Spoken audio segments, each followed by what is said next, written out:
wanting to share an awareness that I'm in that is feeling really good as I sit outside here on my patio here in Long Beach.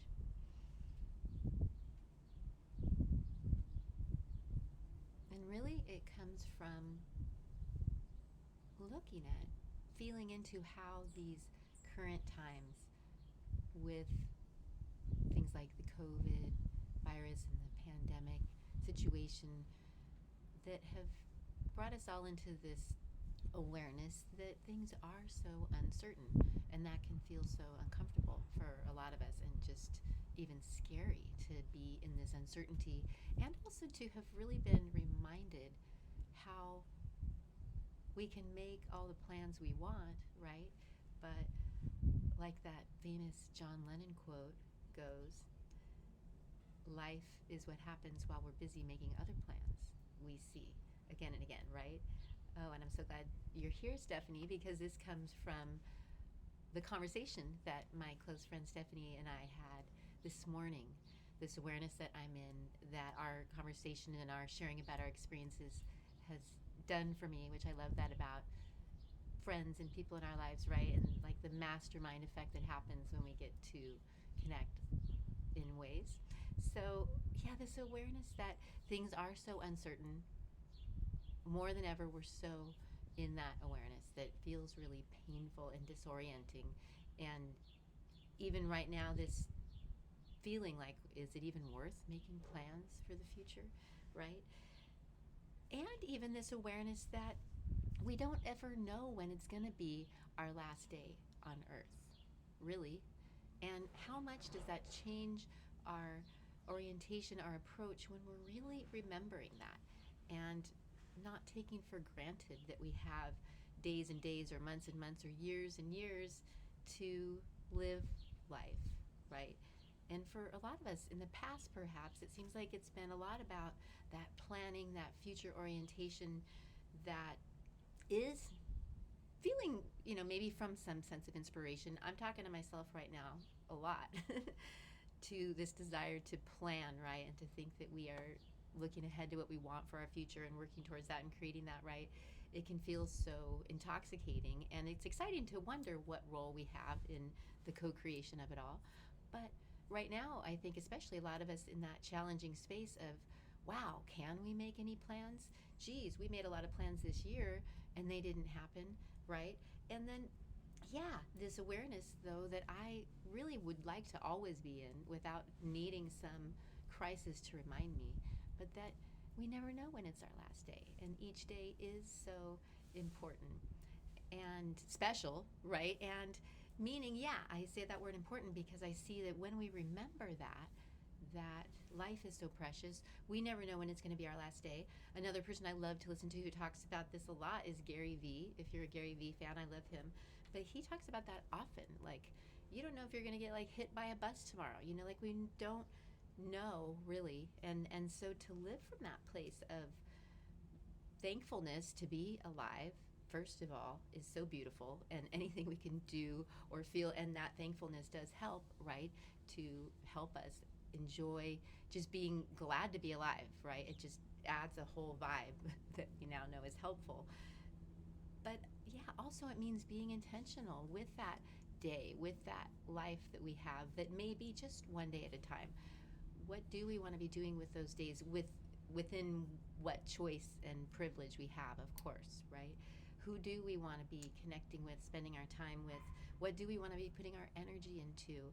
And really getting it back down to one day at a time, and even one moment at a time, right? Which is very yoga and meditation and Eastern and Zen of a lot of us to play with. So it's interesting that a lot of us who have thought maybe we wanted to be practicing this more, being present, right? And not making it all about the future. And yeah, finding ways to actually enjoy the ride, enjoy this life, which I love to see that word means to put joy into it, right? So I'm certainly fascinated with what goes into that, bringing that joy factor to, yeah, so that we can actually cherish and be present for and valuing those days that could be our last day. Each day could be our last day.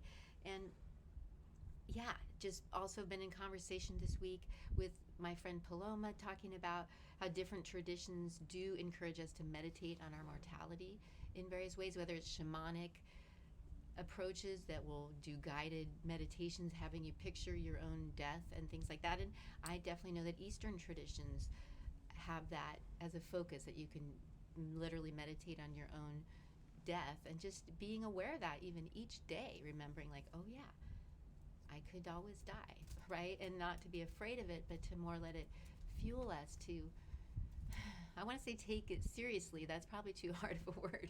Take it preciously, take it consciously, intentionally.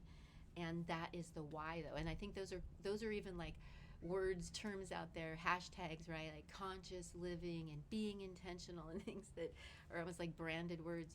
But I think this is the reason, right? This is the reason we'd want to be more and more conscious, or a reason, anyways, one of the good reasons is because we don't know how much time we have on the planet, and how, yeah, I'm really wanting to keep that in mind and in spirit and approach, without needing life to remind me, right? Needing my own co-creation in life to remind me. Or you don't have to look around very much to be reminded of that, though, right? And that's where certainly being aware of other people's suffering helps us stay grounded in our own experience, even, that we can just be thankful for what our own current suffering might look like and feel like. And then that's such a valuable piece here too, though, that came up with Stephanie and comes up with my talks with Paloma and so many of my friends, that compassion and kindness and love we can bring to ourselves really is a part of this too. It really helps us enjoy life and be more ready to value it, and much less be able to give that to others. So it's interesting that a lot of traditions teach that, but I feel like as a collective we're getting a chance to move into that more than ever because of these times too. So yeah, maybe part of what this video is about is the current gift of these times, of the quarantine, of the COVID, of, that even though it's so heart-wrenching what it's happening for some within it, right? Absolutely.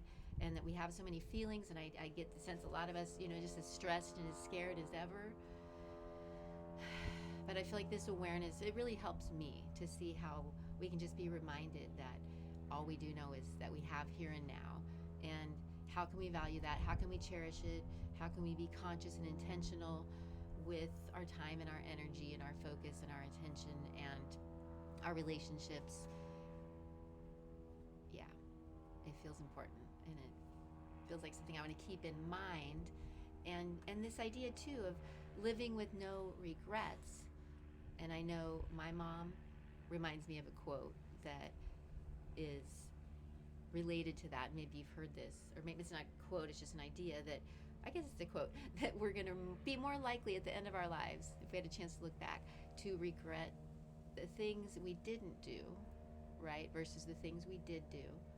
But yeah, how can we live more with no regrets, cherishing life, valuing it, being just aware of the truth of things here, that we only know so much, we can only plan so much. And yeah, if we're interested in these spiritual concepts of surrender and maybe more like living in flow, I'm seeing how these current times are helping us, a lot of us, do that more, like it or not, right? Well, we can like resist it and really just feel like, oh, it's so hard and different than what we were doing before. But yeah, what if a lot of this is our invitation to live more like that, in that truth that we just for some reason forget. We just take for granted, right, that we're going to live for many years ahead. And sometimes letting today just be about planning for tomorrow, right, versus being here and now and present, much less enjoying it, right? So yeah, I'm liking this awareness and how it is grounding me into being here and now, enjoying here and now, and being more and more intentional and conscious with what I'm doing with my now, what I do have control over, what choice and freedom I do have. And then, yeah, letting that freaking gratitude continue to make it all even better, right? And just, yeah, the thankfulness to be alive today, whatever helps us be in that awareness really helps, right? And it's true that we could and should be thankful because it is super precious and we don't know if it's our last. So that's coming through me. I hope that's helpful for you, maybe in where you're at, and let me know what you think. So love you guys so much. Namaste.